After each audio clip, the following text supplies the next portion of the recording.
Welcome to the London Free Press podcast. I'm your host, Rachel Gilbert. Mayor Josh Morgan gave his State of the City address this morning with a generally optimistic overview of London's progress and where we're headed. He touched on issues like homelessness, public safety, housing, the downtown, transportation, and the local economy, even the pending Trump tariffs. So today I'm talking with London Free Press City Hall reporter Jack Moulton, who was at this morning's event. Hi, Jack. How are you?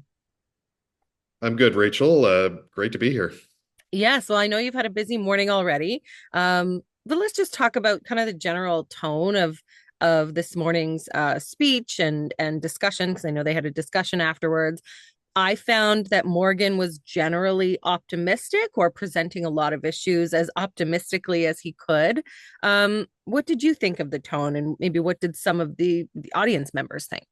Yeah, I think that's a good place to start, in the sense that, anyone who pays attention to City Hall coverage of any variety, whether it's mine or not, or just tuning into City Council meetings, knows that Morgan isn't really the kind to sort of really dwell on the negatives and whatnot. He's at least in my conversations, he'll readily admit, like, yeah, the city probably isn't where it needs to be on some issues, like homelessness is one of the big ones. But here's what we're doing in the interim. And I feel like the speech was sort of an extension of that. It was interesting. It was a very optimistic tone on a lot of sort of glum topics. Yeah, like Mm, homelessness. mhm, He was reliving anecdotes from two people who have been in supportive housing, who were in really dire circumstances, but are seeing some improvement in their lives.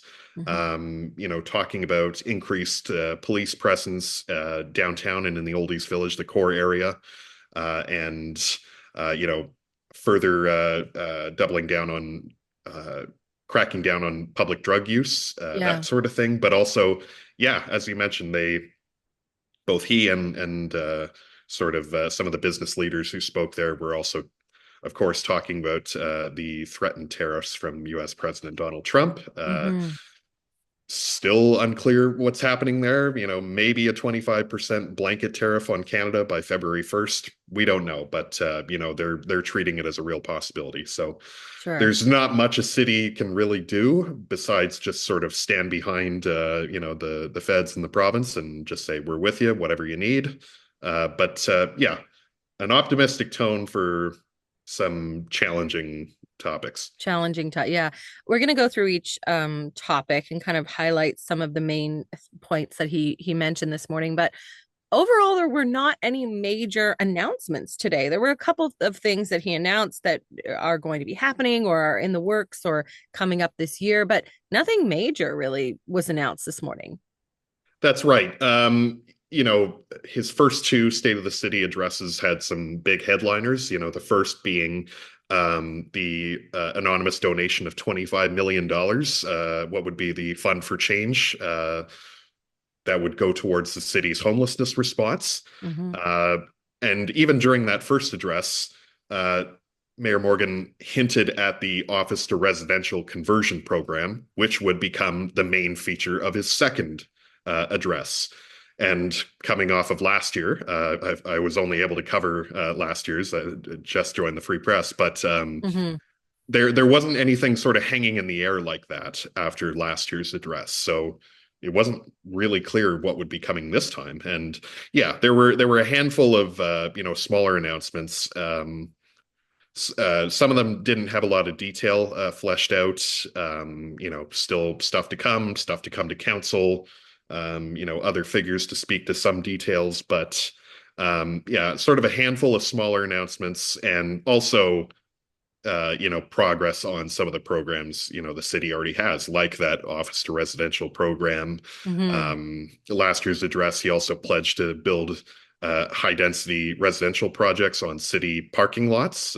Apparently, there's an update on that coming soon. I believe he said a request for proposal for two of five city lots is going out next month.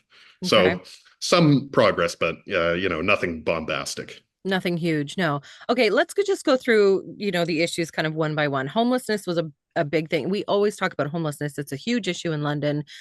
He talked about it a lot today. Um, Now, he was mentioning the fund for change and saying London has done something that no other city in Canada has done with the 25 million that was donated. Then we've raised another 12 million, so bringing that to 37 million dollars. And some work has been done on that. And he talked about London being kind of an example to other cities on how, and a leader in how to make some changes. And yet we still see a huge problem in the city. So talk about that kind of dichotomy and how he addressed that this morning. Yeah, I mean, there was, of course, a lot of chest thumping, rightly so, for $37 million raised to go towards some of these projects. Um, and he sort of addressed the longstanding question, and if you follow the mayor or even the city on social media or keep up with city council meetings, a lot of times people are asking what is being done with that money, Mm-hmm. and that's exactly what the mayor addressed today. He's like, here's exactly what we've done. We've opened two hubs, YOU and Athlosa. Um, Granted, that's not the amount they wanted to have by now, but that's what's been done. Sure. They've also put money towards two different supportive housing projects that totals nearly 100 units, I believe. But they're also continuing to look for more projects. A request for proposal for more hubs just went up a couple of weeks ago, Mm-hmm. and will wrap up by the end of the month. We'll see what comes of that. Um, and the mayor also said he was highly confident, nothing confirmed, but highly confident that London would win its application for a new provincial heart hub. Okay. More focused towards like addictions treatment and whatnot, but would, according to him, in previous conversation, would be the equivalent to, three or four hubs. This would be serving, 70, 80 people potentially. So, Mm-hmm. not insignificant, but yeah. And Things are um, happening on that front, and I think that's what he wanted to highlight today. exactly. And in conversation with him previously, and he mentioned it again today, um, he acknowledged that it may not really seem like a lot's being done when, yeah, you still see a huge visible homelessness problem across much of the city, but Mm-hmm. you know, this is being done in the background. People are getting help. There were some statistics about how many people have been through those facilities, and how ER visits are down from particular individuals Yeah. and things like that. Sure. With that was a lot of some public safety discussion, just about policing and, but in particular, keeping public spaces safe because a lot of people claim, say they don't feel safe with this large homelessness problem. And so he did talk about some improvements with public safety, working with Police Chief Trong. What did he say about all of that? Yeah, so not a lot of specifics so far beyond pledging an increased police presence in downtown in the Old East Village, which he said would, at the very least, make people feel safer and maybe encourage more people to come down there. Yeah. The other big thing, but again, lacking real details, he pledged uh, basically an open space drug strategy, which he said in his speech would, be the details of which would be unveiled by the police chief in, the coming weeks. It does line up with commentary they've had recently within the past few months, where both Chief Trong and the mayor have pledged to sort of stamp out public drug use. That's, of course, been a huge problem, but people were fearing for repercussions for people who are in very vulnerable situations. Mm-hmm. But they were quick to say, yeah, we're not going to arrest our way out of this problem. But again, it remains to be seen what this strategy entails. I was also interested to hear about the tiny home project that was going in at Parkwood Hospital. What did he say about that? Yeah, so the plan is for 20 units of supervised tiny homes on the campus of Parkwood Institute in partnership with St. Joe's and Homes for Heroes. which indicates that these tiny homes will be dedicated for homeless veterans. Okay. Homes for Heroes has done a similar project here in London just recently, and the city's partnering with them to help bring those online. The mayor told me in a scrum after the remarks this year, and they're also using Housing Accelerator fund money to help bring that online. Hmm. It will have counseling, it will have life skills, coaching, that sort of thing. But yeah, one of the few announcements today that had some concrete details behind it, and yeah, Right. we'll ramp up rather quickly. Yeah. Um, with talking about homelessness, the downtown policing, he said a few times, that we have to stop talking about what we see as the problems and start kind of bragging about what we've done well and encourage people to go back downtown and maybe set up shop, and then we get into the conversion incentive that he's got for commercial properties downtown. But he says we do ourselves no favors by talking about how bad things are, because things are getting better. We are working on these problems. So how did people respond to that? How did the audience respond to that? I mean, what was the kind of the crowd mood when I think he's trying to be optimistic in a place where we like to focus on, not maybe we don't like to, but we do focus on, we still have these issues. We still have these issues.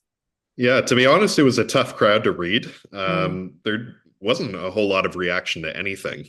But, in a fireside chat that happened after the mayor delivered his remarks, I know the person speaking with him was talking about how, like, yeah, like downtown has a lot of good things going for it. It has a lot of good restaurants, Canada Life Place, different attractions like that Londoners can be proud of and can go appreciate. right. But yeah, and that sort of branches into downtown revitalization, another topic you'll constantly hear about in virtually any city in the country all Yeah. the time.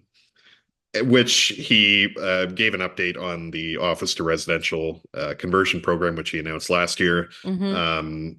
Nothing new on that front. He was just talking about how nearly 100 units have been brought online so far. $10 million was set aside, I believe just over three has been used up, so still some room to take up. And he said, basically hinted that more projects are in the works. He said, stay tuned for upcoming announcements. So we'll see on that. But another announcement, again, short on details, but, mentioned it will come to council within the next few months, is a commercial incentive program. So that's taking another way of tackling London's sky-high office vacancy rate, which Yeah. as of recently was 33%. Yeah. So while you have the office to residential on one side, but now today he's talking about a commercial incentive to have incentives for business owners to do renovations to bring spaces up to date and sort of those startup costs in Mm-hmm. order to maybe bring some of this commercial space back into operation. Downtown. Um, exactly. Yeah. He specified it was key areas. Okay. So I imagine the downtown is one of them, but again, not a lot of details so Not a lot far. of Uh, specifics. exactly. And the one specific I was told was that this will be done using existing money, so this won't have a budget impact. Okay. So I guess that's nice. Okay. He also announced that he wants the city staff to come up with recommendations to have a property tax hike of under 5%. So that was announced today, but there wasn't a lot of specifics with that. So what do we know about it? Yeah, I mean, this kind of stems back to budget talks just a couple months ago, where on the last day of those meetings when the budget was finalized, myself and some other reporters were asking Josh, like, okay, you brought the tax hike down a little bit, but what's happening here on out? You can't cut much more. And he Yeah. frankly said, like, yeah, we're really going to have to look through and, pick out what we really value as being provided by the city. And so that kind of bled into today where, yeah, he mentioned he was going to use a strong mayor direction, the strong mayor powers issued by the province where the city can, where the mayor can, bring forward a bylaw to, compel, staff to do something. And yeah, he was going to have them bring forward recommendations for things to cut to bring the tax hike under 5% for next year. Right now, it's sitting at, 6.4%. Okay. Okay. After, and we're halfway through the multi-year budget now, the first tax hike was 8.7. This year was 7.3. And yeah, looking at 6.4, but they want to bring that down under 5, which 6.4 for 2025 for for this current year. 2026. 2026. I see. Okay. Yeah. 7.3 was 2025 this year. Right. So we'll see how it fares. He did mention that staff will bring that forward in a committee meeting of some sort, so the public can see exactly what those recommendations are and Mm-hmm. what could be on the chopping block. We'll see how it shakes out. It's typical with budget season that the tax hike always comes down a little bit from what it was forecast. City Hall is always kind of looking through its own books for savings, and they usually find at least some Right. each year. And not to mention last year you had LTC and LPS bringing back money, just sort of as a good faith gesture. Remains to be seen if we'll see that again, but yeah, We'll have to see how that pans out. exactly. Yeah. Let's talk about the local economy. He announced the arrival of Inno Foods, a company that's going to be opening this year, and some other companies as well. Was there a lot of new information there with new businesses coming to town?